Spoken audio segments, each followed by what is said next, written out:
Hi, I'm Angie from 5 Little Monkeys. Thank you for joining us for our Maker Day tutorial series.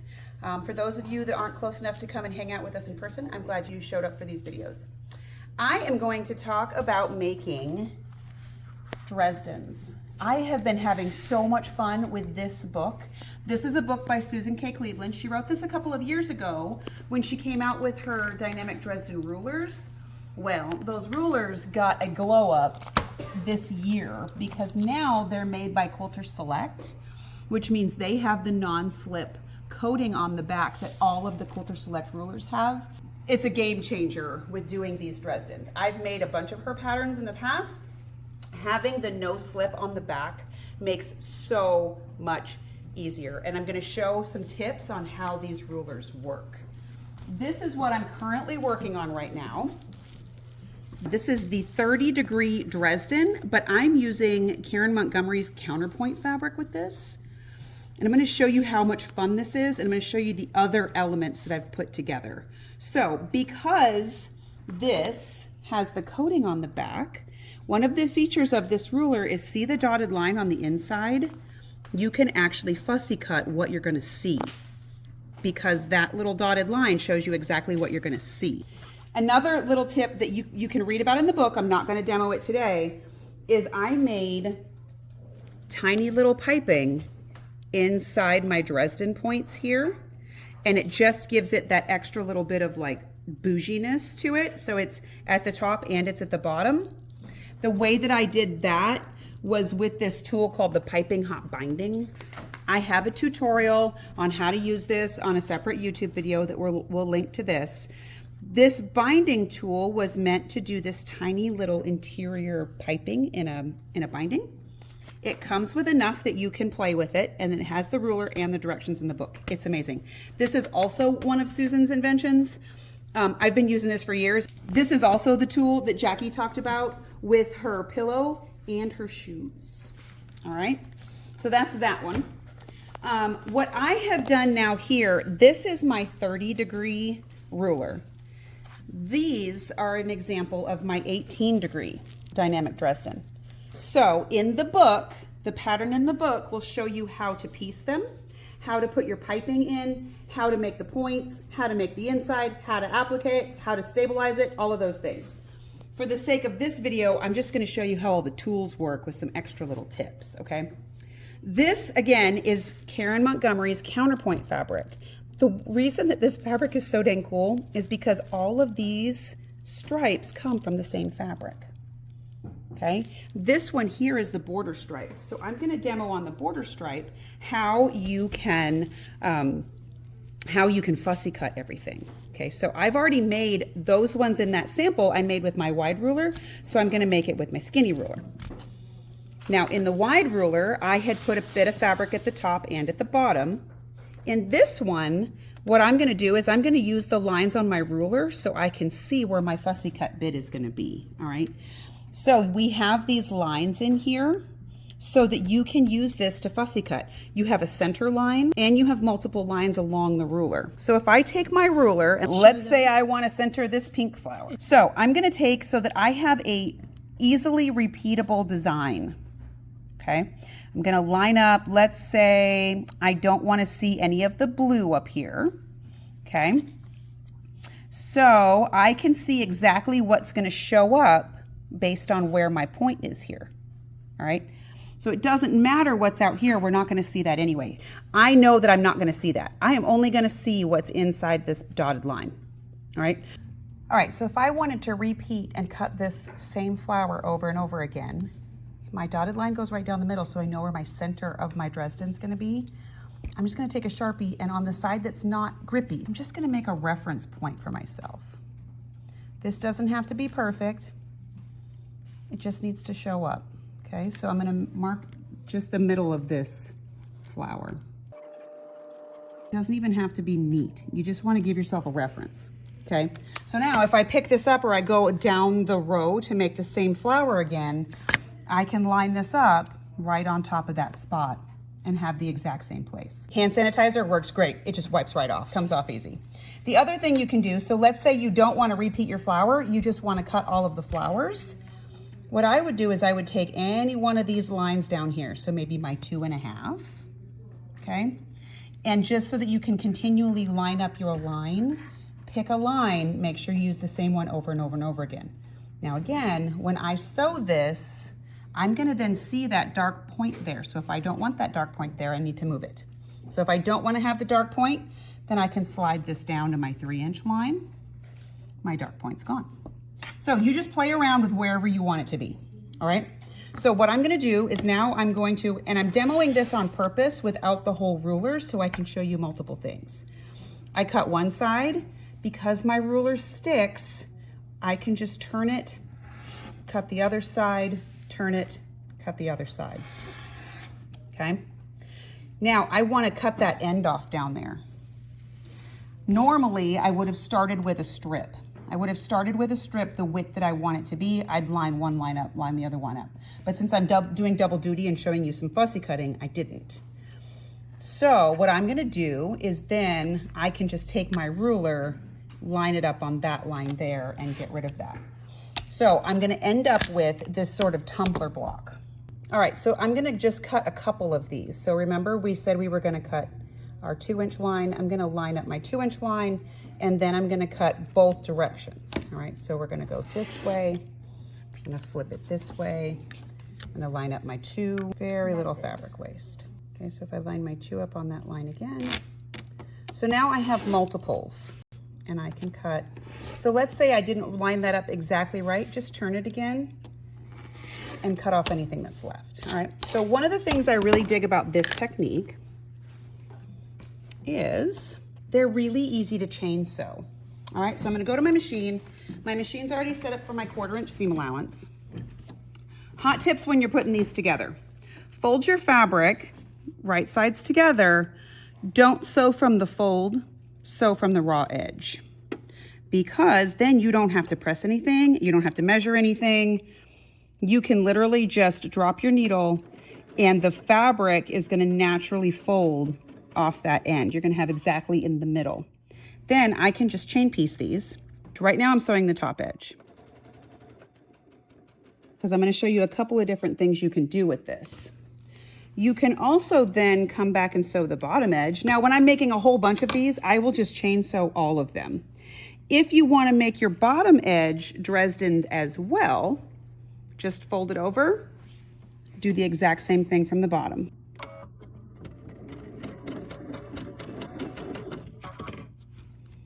Okay, so I'm going to go ahead and sew both of these just so you can see how they come out. So again, I'm going to fold them. I'm going to sew from my raw edge, not from my fold.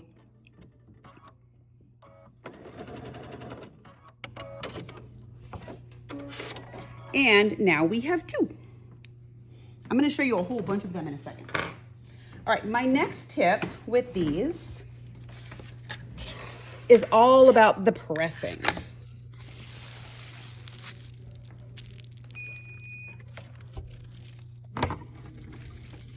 So yes, I just folded my pressing surface over on my Quilter Select mat because I can iron right on it and I can iron on it with steam, okay? So I'm gonna take these weird little shapes now. My first tip is to take some very sharp scissors and cut some of the fabric away in the bulk. Don't cut it to the point. Cut it at like a 30-degree angle. So you see how I'm splitting about halfway down that seam allowance?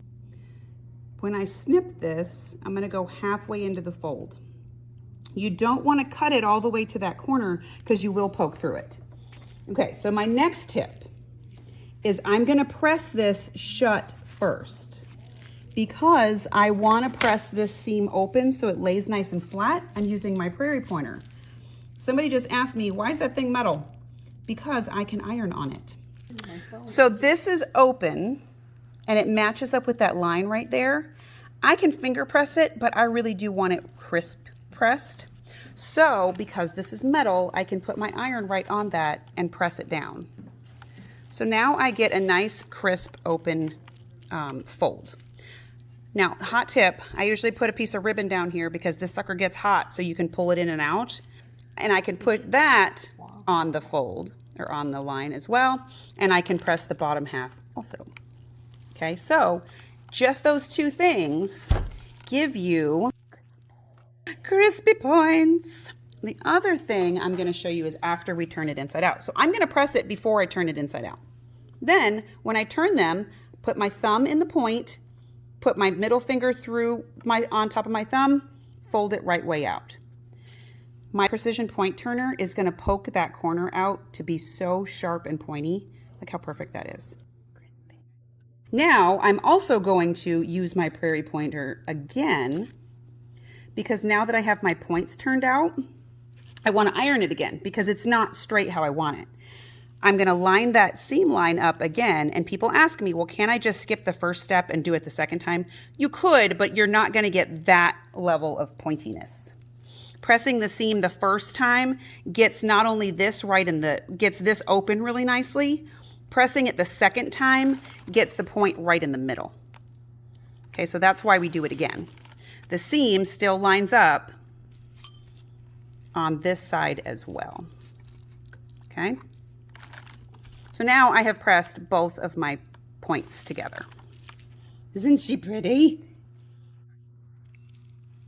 Now the last tip for making these good and sharp is I take my flatter spray and I put it in a fine mister bottle.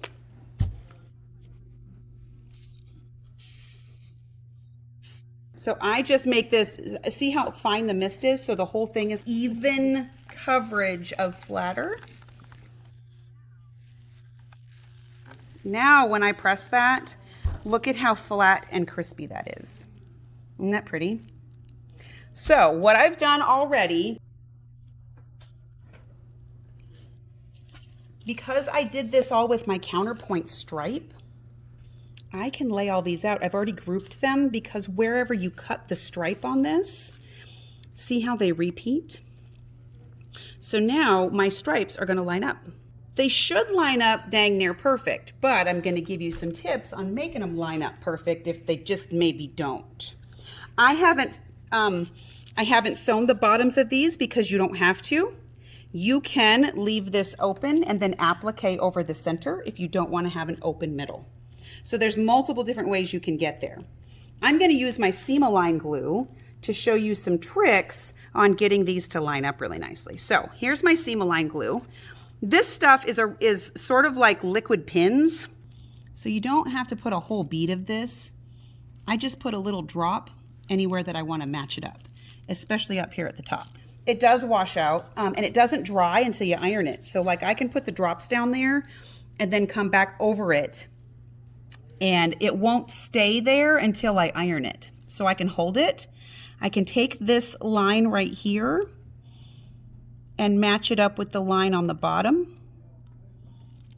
I can match that one with the line underneath it, all the way down the side of this. Now this is harder to do sometimes when you have pins because you can't see underneath and you can't really zhuzh it too much, right?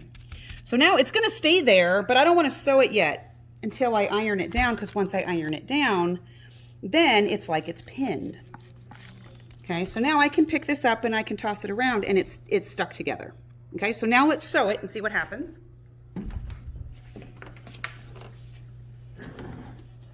Now I've got my foot set to 1/4 inch. My next tip for doing Dresdens is you want to back stitch at the beginning and at the end. So I go forward a couple of stitches and back a couple of stitches. I want my needle to go off the fabric when I back stitch here. Let it go completely off the fabric. What that's going to do is it's going to make a loop that locks the top up there. Then I'm going to sew off the bottom, and I'm going to do the same thing on the bottom.